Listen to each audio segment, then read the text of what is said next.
Senator Aaron Burr. I just received this month's collection of Senator Burr's sighting from our agents in the field. Amazing woman. Amazing woman, this Burr. She's seemingly several places at once. Of course we know she's inside the British Embassy here in Washington, where she has been granted political refuge. But we have discovered that there are ways in and out of the embassy. And on several occasions, Burr has escaped the embassy, thus feeding the paranoia among ARC agents that she is everywhere. The Citizens Freedom Front. The recent sweep of the CFF shadow government leaves the so-called Freedom Front effectively crippled. The CFF has been fanatically dedicated to their cause. Our best estimate of their membership is in the thousands, although the leadership proper is small and cohesive. CFF history. What we know about the CFF is extensive, but not particularly useful. They were founded after the Imperator's ascension by a quartet consisting of a Methodist minister, a Catholic priest, a rabbi, and a Muslim imam. They quickly moved into political activity when they were joined by former government figures, including Aaron Burr, who had resigned rather than serve under the hand.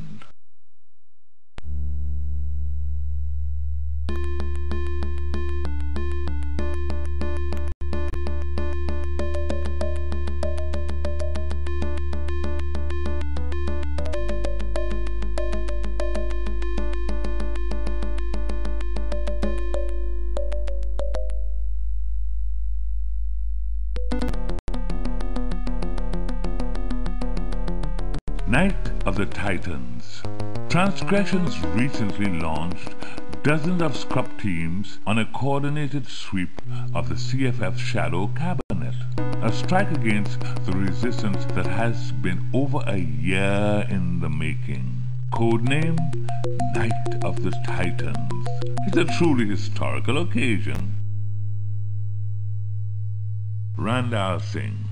Probably the most interesting figure we have nailed to our sweep operation from a front operative we have been keeping under close observation for a while now. A man named Randall Singh. I'm not certain of his status with the CFF, but we suspected him of being fairly important. Townsend Ellers. The sweep of the CFF shadow cabinet also netted Townsend Ellers, a former British ambassador. We believe he has been helping Burr to establish a diplomatic corps in waiting and has been consulting her on world economic matters as well. We suspect he has been a regular conduit between Burr and foreign governments concerning efforts to apply international pressure on the hand.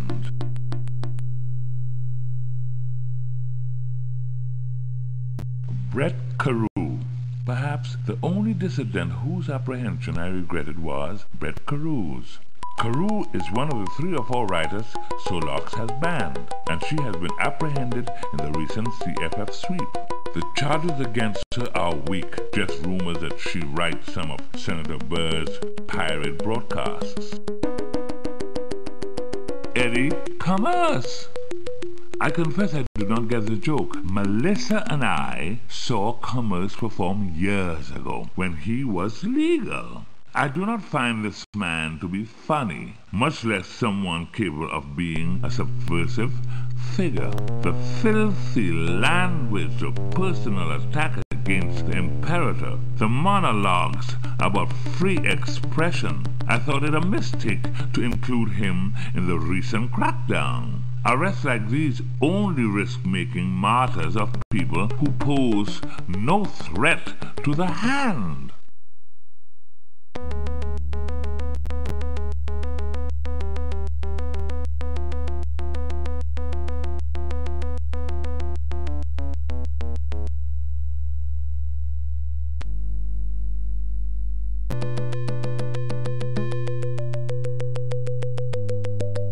Massimo Eddy.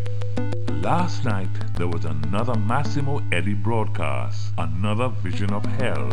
Massimo is the first man who was damned to hell and lived to tell of his experience. There was Eddy, paint splashed on his face, ranting about his trip to hell, bursting into sudden screams of the colors. Then, ooh, fire, all is aflame, all is aflame. Ooh, he would speak, and the demons that possesses him would taunt him from within. Ooh, from within, a terribly frightening exhibit that reminds viewers what there is to fear about hell. Periodically, the hand drags him out to broadcast his bizarre visions to the nation. He has developed a cult following of people expecting wisdom from the mad Massimo. I fear those people will be disappointed. I doubt this lost soul has anything to teach.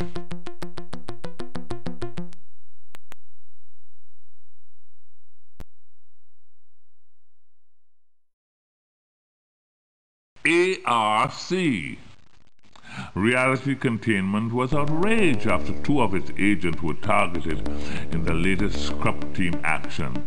I don't know what the executives in the Five Fingers had in mind when they include Gideon Ashanti and Rachel Brack on the scrub list.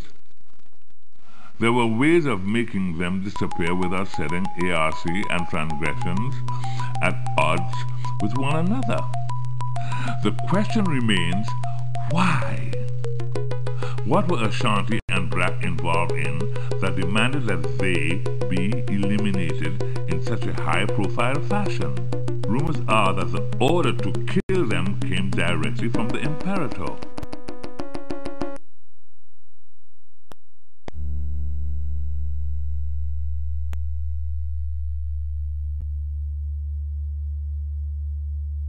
Rachel Brack and Gideon Ashanti.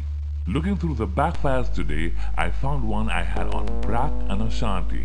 I had forgotten, but I had seen I tried to recruit them myself a couple of years ago when I heard about the great job they were doing at ARC. But to outduel the Scrub Team, they were obviously more talented than any of us realized. Their work at ARC was top-notch, even though they had a reputation of going easy on minor criminals. Still, their character was somewhat questionable.